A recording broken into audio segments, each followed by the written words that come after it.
Com a montagem semelhante ao FGE, o FGE Gypsum é formado por chapas gypsum aparafusadas em perfis metálicos. Ele é indicado para áreas onde há necessidade de absorção acústica. Para começar a montagem do forro, primeiro você marca o nível na parede com a ajuda de mangueira de nível ou nível a laser. Lembre-se de levar em consideração a medida do forro acabado. Só depois é que você vai paginar e fixar os tirantes da laje. A distância da primeira fileira de tirantes da parede vai depender do perfil que você utilizou no perímetro. Se for cantoneira, que é o nosso caso, a primeira linha de tirantes ficará a 60 centímetros da parede.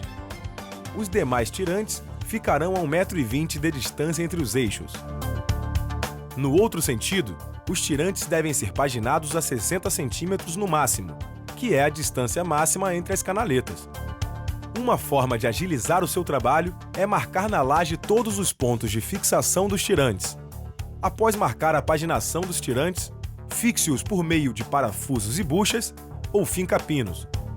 Faça um elo no tirante para fixá-lo à laje e lembre-se de utilizar uma arruela na fixação para garantir a mesma. Os tirantes devem ser fixados totalmente aprumados e sem folga no ponto de fixação com a laje. O comprimento ideal do tirante é a medida da laje ao nível do forro acabado. Uma regra importante: o rebaixamento máximo do FGE por meio de tirantes de arame número 10 é de 2 metros. Após, você vai fixar os perfis de perímetro. Para ilustrar, utilizaremos a cantoneira. A fixação das cantoneiras deve ser feita com parafusos e buchas ou finca-pinos. A distância entre os pontos de fixação não poderá ser maior do que 60 centímetros. Coloque os reguladores de tirantes sem amassá-los. O tirante, quando amassado, tende a estirar com o peso e isso desnivelará o forro. A próxima etapa é a colocação e fixação das canaletas C. Apoie as canaletas nas cantoneiras e acople os reguladores. A fixação das canaletas nas estruturas do perímetro é feita com parafusos LA 9,5 mm. E uma dica importante: como as canaletas possuem 3 metros de comprimento, na maioria dos forros existe a necessidade de emendá-las. Veja como deve ser feito. Para unir as canaletas, utilize a união para canaletas fixando com 2 parafusos LA 9,5 mm em cada aba. Para desalinhar as emendas, corte parte das canaletas com 1,5 m.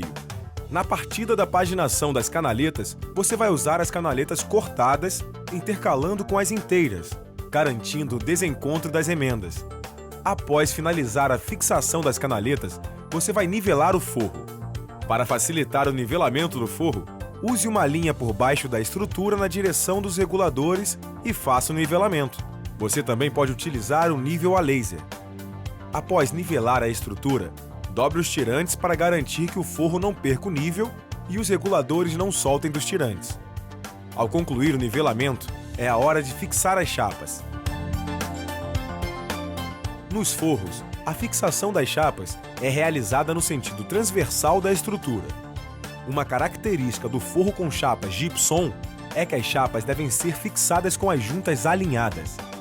Você deve começar o chapeamento por um dos lados do forro e retirar qualquer irregularidade de esquadro ou alinhamento na primeira chapa.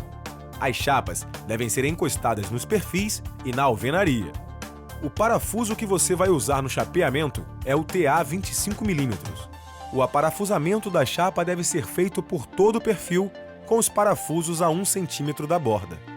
Deve-se ter um cuidado no aparafusamento de posicionar o parafuso nos pontos entre as perfurações da chapa, evitando a quebra das bordas.